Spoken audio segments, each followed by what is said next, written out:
Este es el circuito de la actividad 2 que consiste en un transistor NPN en configuración de base común con polarización de divisor de voltaje.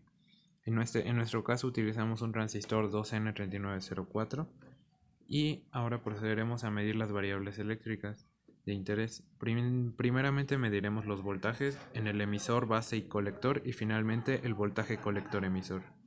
Entonces tenemos que el voltaje en el emisor es de 5.28 volts,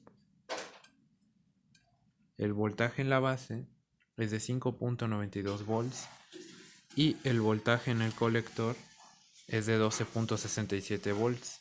Como podemos ver, hay una ganancia de voltaje que es voltaje del colector sobre voltaje del emisor y vemos que es diferente de 1. Esto es sinónimo de un transistor en base común que amplifica el voltaje. Ahora mediremos el voltaje colector emisor.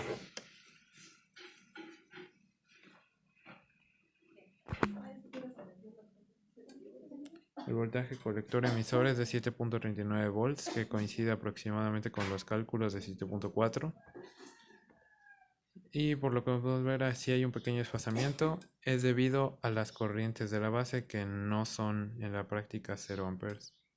Ahora mediremos las corrientes tanto en la base como en el colector como en el emisor. Ahora estamos midiendo la corriente en el colector y tenemos una corriente de 2.41 mA. Ahora mediremos la corriente en el emisor. Ahora mediremos la corriente en el emisor y tenemos una corriente de 2.41 mA. Es aproximadamente igual a la corriente del colector. Esto es distintivo de la base común ya que no hay ganancia de corriente, es decir, la ganancia de corriente es unitaria. Y ahora finalmente mediremos la corriente en la base. Ahora mediremos la corriente en la base y vemos que tenemos una corriente de tan solo 14 microamperes. Esto se aproxima bastante a la suposición que hicimos de que la corriente en la base era cero y prácticamente despreciable. Sin embargo, esta corriente sí tiene efectos que causan discrepancias en los voltajes y eso se puede ver en el reporte. Y por lo tanto tenemos una corriente en la base muy pequeña y entonces tenemos una corriente en el emisor aproximadamente igual a la corriente del colector. Este es el circuito para el transistor NPN. Ahora realizaremos lo mismo pero para el transistor PNP. Ahora tenemos el mismo circuito de un transistor PNP en configuración de base común con polarización por divisor de voltaje.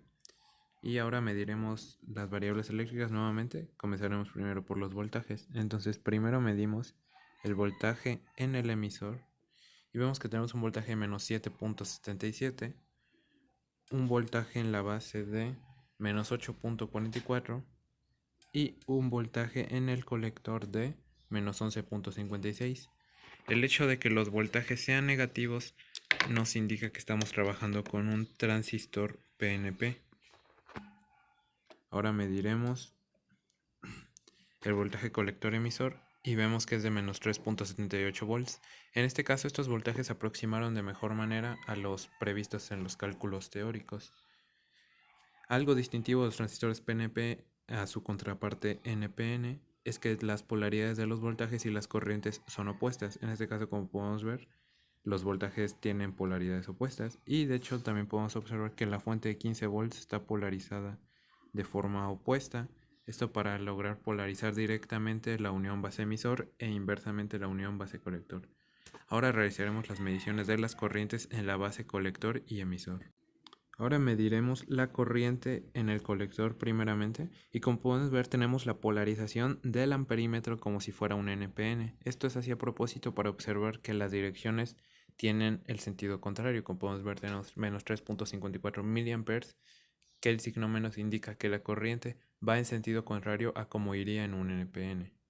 Ahora mediremos la corriente en el emisor.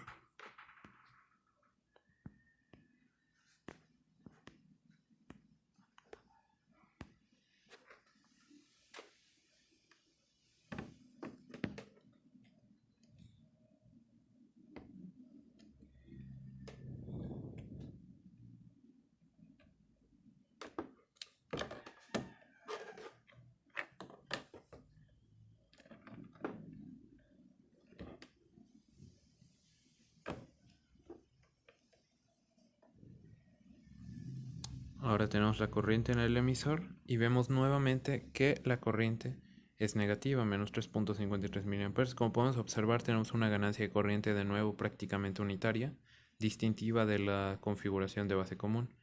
Finalmente, mediremos la corriente en la base de nuestro circuito.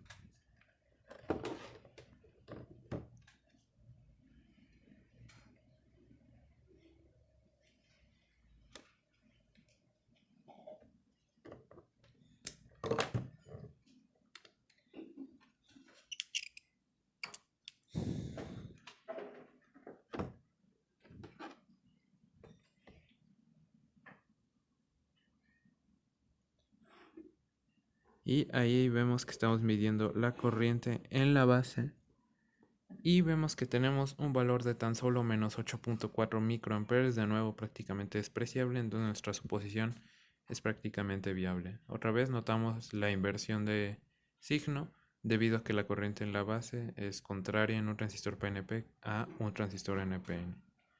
Y con esto se concluyen ambas prácticas y podemos observar que la base común nos permite amplificar el voltaje manteniendo la corriente de la entrada igual a la corriente de salida.